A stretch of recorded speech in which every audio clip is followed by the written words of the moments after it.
الرحمن ایام فاطمیہ کی مناسبت کے حوالے سے جناب سیدہ طاہرہ بنت رسول صلی اللہ علیہ وآلہ وسلم یعنی حضرت بی بی فاطمہ الزہرا سلام اللہ علیہا کی سیرت طیبہ کے حوالے سے ایک بہترین سبق آموز واقعہ کہ جس میں مومنین کے لیے بھی اور خصوصاً مومنات کے لیے یعنی عورتوں کے لیے ایک بہترین درس ہے کہ جو آج کے معاشرے کے لیے نمونہ عمل ہے۔ دیکھیے، اسلام میں صبر و تحمل سے کام لینے کی بڑی اہمیت ہے۔ اب مثالیں بہت ساری دی جا سکتی ہیں۔ مثلا اگر شوہر بد اخلاق ہے تو اگر عورت صبر کرتے ہوئے اپنے شوہر کی بدخلقی پہ صبر کرتی ہے تو ایسی خاتون کا قیامت کے روز بہت بڑا اجر ہے۔ شوہر کے گھر میں فقر و فاقہ ہو تو خاتون اپنے کو بی بی فاطمہ الزہرا سلام اللہ علیہا کی سیرت پہ چلتے ہوئے اپنے کو بی بی کی کنی سمجھتے ہوئے صبر و تحمل کا مظاہرہ کرے، انشاءاللہ اس خاتون کا حشر و نشر بھی کل قیامت کے روز بی بی فاطمہ الزہرا سلام اللہ علیہا کے ساتھ ہوگا، کیونکہ خود جناب سیدہ بھی اپنے شوہر امام علی بن ابی طالب علیہ السلام کے گھر میں کئی دن سے فاقہ میں گزار دیتی تھی۔ گھر میں کئی دنوں سے کھانے پینے کی کوئی چیز نہ ہوتی تھی، لیکن بی بی نے بڑے صبر و تحمل کے ساتھ اپنے شوہر کا ساتھ دیا۔ جیسا کہ ایک مشہور و معروف واقعہ بھی ہماری معتبر کتابوں میں موجود بھی ہے۔ کتاب کا نام بحار الانوار، 3 جلد اردو، صفحہ 58 پہ علامہ مجلسی علیہ الرحمہ نے اس واقعے کو درج کیا ہے، اور تفسیر عیاشی میں بھی یہ واقعہ موجود ہے۔ لکھتے ہیں کہ ایک دن امیر المومنین امام علی بن ابی طالب علیہ السلام گھر میں تشریف لائے اور اپنی زوجہ محترمہ جناب سیدہ سلام اللہ علیہا سے پوچھتے ہیں کہ آج گھر میں کھانے کے لیے کیا ہے؟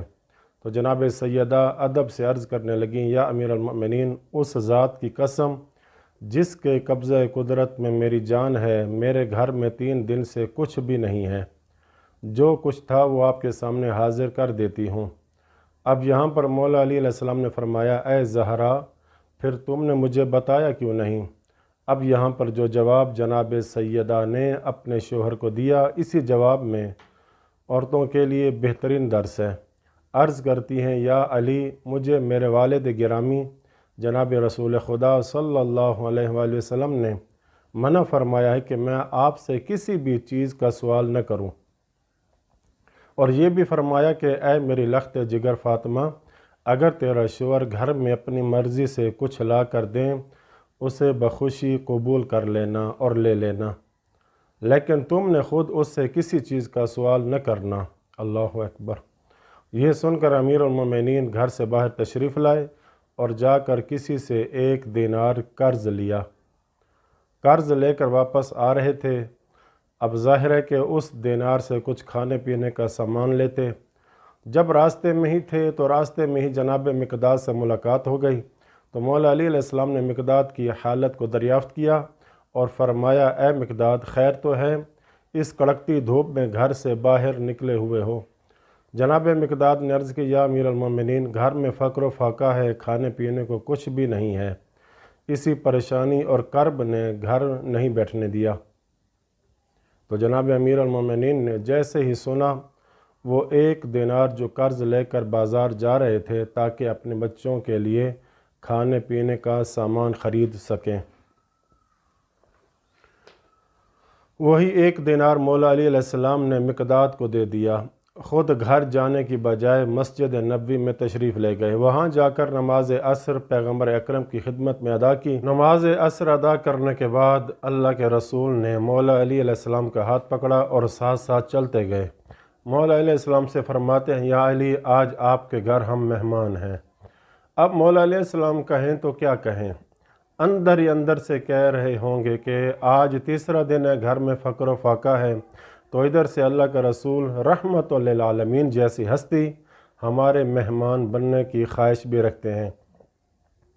بہرحال گھر میں پیغمبر اکرم اور مولا علی علیہ السلام داخل ہوئے تو ادھر سے جناب سیدہ طاہرہ اپنے گھر میں مصلی عبادت پہ بیٹھ کر اللہ کی عبادت میں مصروف ہے، اور ان کے آگے ایک تشت رکھا ہوا ہے جس سے کھانے کی بہترین خوشبو آ رہی ہے۔ جب بی بی زہرا کو معلوم ہوا کہ میرے بابا بھی گھر میں تشریف لائے ہیں تو نماز سے فراغت کے بعد آ کر